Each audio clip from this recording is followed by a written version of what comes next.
Everybody knows A Christmas Carol by Charles Dickens. Ebenezer Scrooge, Tiny Tim, Bob Cratchit, the Ghosts, Ignorance and Want. You know it by heart. Yet in the book there are some weird secrets that made it unique and a universal bestseller. There was a reason why Robert Louis Stevenson, the author of Treasure Island, The Strange Case of Dr. Jekyll and Mr. Hyde, and Kidnapped, wrote this about the carol to a friend.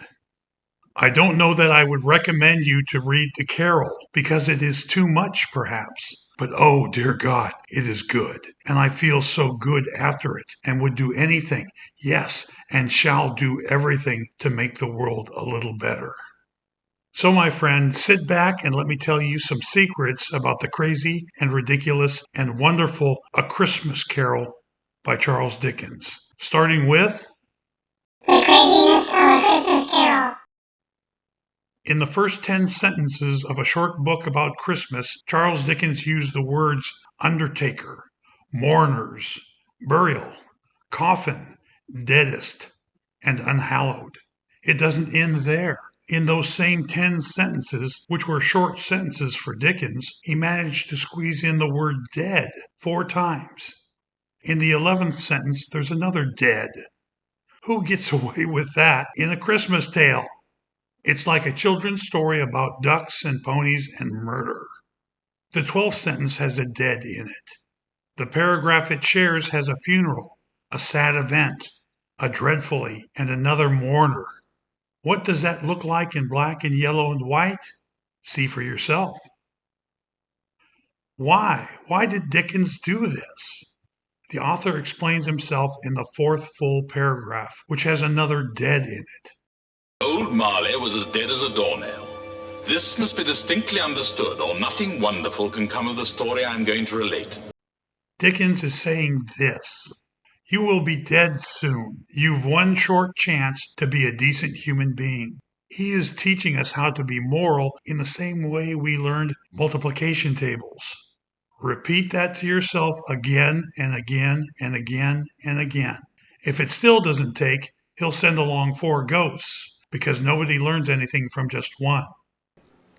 The ridiculousness of A Christmas Carol.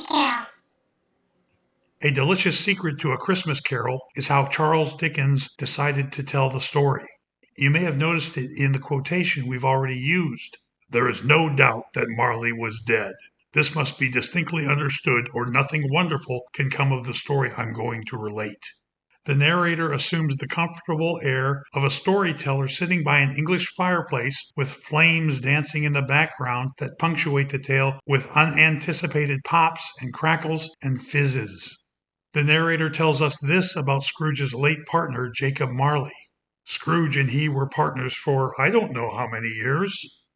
What does that tell you about your host? The average narrator is a trivia savant and would know that Scrooge and Marley had been partners for precisely 36 years, 8 months, and 6 days. But Dickens wanted you to feel comfortable around his narrator. He was a regular guy or gal with no mind for details. Compare the narrator to Scrooge. Just a page or 2 after our narrator had revealed a slightly vague knowledge of the partnership between Scrooge and Marley, Scrooge tells the 2 gentlemen soliciting for charity that Jacob Marley died 7 years ago this very night. We are to be comfortable with our narrator, but watch out for Scrooge. The technique continues as our jolly host describes a visit from the ghost of Christmas past. Quote, the curtains of his bed were drawn aside, I tell you, by a hand, not the curtains at his feet, nor the curtains at his back, but those to which his face was addressed. The curtains of his bed were drawn aside, and Scrooge, starting up into a half-recumbent attitude, found himself face to face with the unearthly visitor who drew them. As close to it as I am to you, and I am standing in the spirit at your elbow. End quote. Not only do you have a friendly and down-to-earth narrator, my friends, but your friendly and down-to-earth narrator is another ghost. Another clue is found on the first page of the novella as Dickens describes the, quote, unhallowed hands of his storyteller. Counting our host and the illustrations, that makes 12 or more ghosts introduced to you in the first chapter of a story about Christmas. Nothing's better for the Christmas spirit than a Christmas spirit, said only Charles Dickens. The Wonderfulness of a Christmas Carol. Gabriel Grubb was the first Ebenezer Scrooge. He was a character in a book that Charles Dickens wrote about 6 years before A Christmas Carol. Gabriel Grubb appeared in a chapter entitled The Story of the Goblins Who Stole a Sexton. There were a lot of similarities between the stories. For example, supernatural forces, goblins in this case, provide an attitude adjustment to a scurrilous old man on Christmas Eve. However, in that story, the Goblin King and the other goblins used physical violence to change Gabriel Grubb's bullying Christmas Eve behaviors. In his more mature piece, A Christmas Carol, Dickens realized that for a true transformation to occur, it had to come from the heart. It had to be a transformation of the mind. Enter Laura Bridgman. A Christmas Carol, you see, is about transformation. A change in a person so dramatic it has fired imaginations for 180 years. I believe that Charles Dickens wrote literature's greatest fictional transformation because he was a first-hand witness to the single greatest transformation in human history. That inconceivable metamorphosis happened to a little girl named Laura Bridgman. Her real-life story begins like this. Laura Bridgman's family fought a death struggle with scarlet fever. It killed 2 of her siblings. At the age of 2, Laura herself was rendered blind and deaf and remained bedridden for months. The tiny girl was condemned to a dark and soundproof cell. It was a life sentence. Samuel Gridley Howe took Laura to his institute in Boston at the age of 8 and spent a great deal of time with her. He finally fell upon the concept of using objects that Laura could hold and feel while she felt the names of those objects written in raised letters on paper labels. One day, understanding illuminated her face. The first words that Laura Bridgman learned were spoon and key. She then demanded to know the words for everything. Half a century before Helen Keller and Anne Sullivan, the single greatest transformation of a human being took place at the Perkins Institute in Boston. Laura Bridgman joined our world. Charles Dickens visited with her and her instructor in 1842.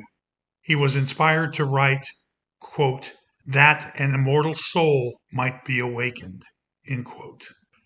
Charles Dickens also wrote this at the end of his description of Laura Bridgman in his nonfiction book American Notes.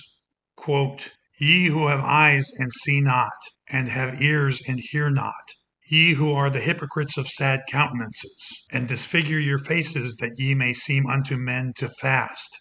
Learn healthy cheerfulness and mild contentment from the deaf and dumb and blind. I believe that Laura Bridgman lives inside A Christmas Carol. She is the transformation we see in Ebenezer Scrooge.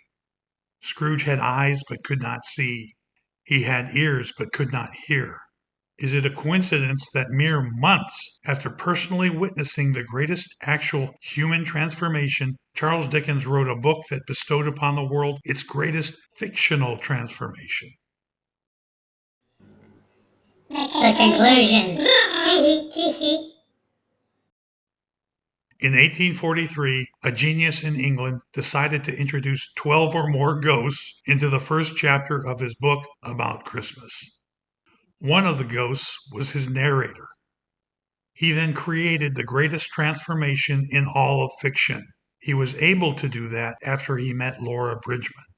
In the description below, I will link to the free Gutenberg Press online versions of A Christmas Carol, the chapter in Dickens' book The Pickwick Papers called The Goblins Who Stole a Sexton, and the story of Laura Bridgman. I bet you will cry.